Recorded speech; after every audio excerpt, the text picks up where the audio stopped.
Assalamualaikum warahmatullahi wabarakatuh. Yang terhormat kepada Bapak Farul Rozi selaku dosen pengampu mata kuliah manajemen kurikulum pendidikan agama Islam serta teman-teman seperjuangan yang kami banggakan. Perkenalkan, kami dari kelompok 16 ingin mempresentasikan hasil makalah kami dengan materi yang berjudul Teknik Analisis Data dalam Chip. Kelompok kami terdiri dari saya sendiri, Akvinadiatul Ummah. Kemudian ada rekan saya, Saudari Sherly Neha Octavianingrum. Baik, kita mulai dari pengertian model evaluasi chip. Apa sih model evaluasi chip itu? Nah, model evaluasi chip merupakan sebuah model evaluasi yang menggunakan pendekatan yang berorientasi pada manajemen atau disebut sebagai bentuk evaluasi manajemen program. Model chip berpijak pada pandangan bahwa tujuan terpenting dari evaluasi program bukanlah membuktikan to prove, melainkan meningkatkan to improve. Karenanya, model ini juga dikategorikan dalam pendekatan evaluasi yang berorientasi pada peningkatan program atau bentuk evaluasi pengembangan. Artinya, model chip diterapkan dalam rangka mendukung pengembangan organisasi dan membantu pemimpin dan staf organisasi tersebut agar mendapatkan dan menggunakan masukan secara sistematis supaya lebih mampu memenuhi kebutuhan-kebutuhan penting atau minimal bekerja dengan sebaik-baiknya dengan sumber daya yang ada.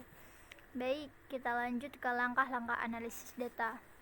Langkah-langkah yang pertama yaitu memfokuskan evaluasi. Kemudian langkah yang kedua, mendesainer evaluasi. Kemudian langkah yang ketiga, mengumpulkan informasi. Kemudian langkah yang keempat, menganalisis informasi. Dan kemudian langkah yang terakhir adalah melaporkan hasil evaluasi. Baik, kita lanjut ke tujuan analisis data yang akan disampaikan oleh Saudari Sherly. Silakan. Oke, di sini saya akan menjelaskan tentang tujuan analisis data. Tujuan dari analisis data ini adalah untuk mendeskripsikan atau menjelaskan data supaya lebih bisa dipahami. Lalu untuk membuat kesimpulan yang meliputi karakteristik berdasarkan data-data yang didapat dari sampel. Biasanya ini dibuat berdasarkan pendugaan dan pengujian hipotesis.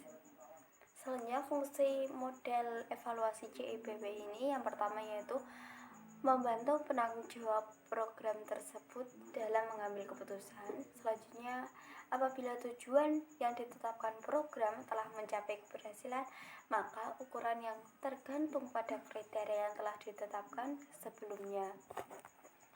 Teknik analisis dalam CIBP ini ada empat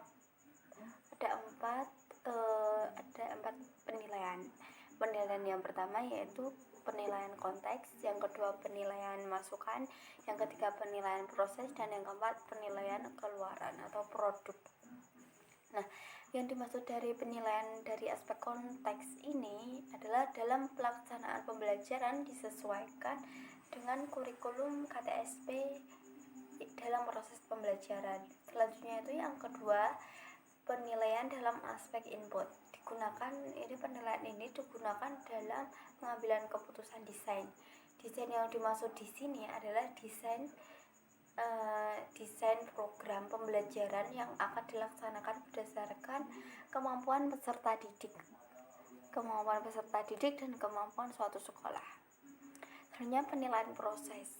Penilaian proses ini digunakan dalam membimbing langkah operasional dalam pembuatan keputusan. Yang terakhir yaitu penilaian produk.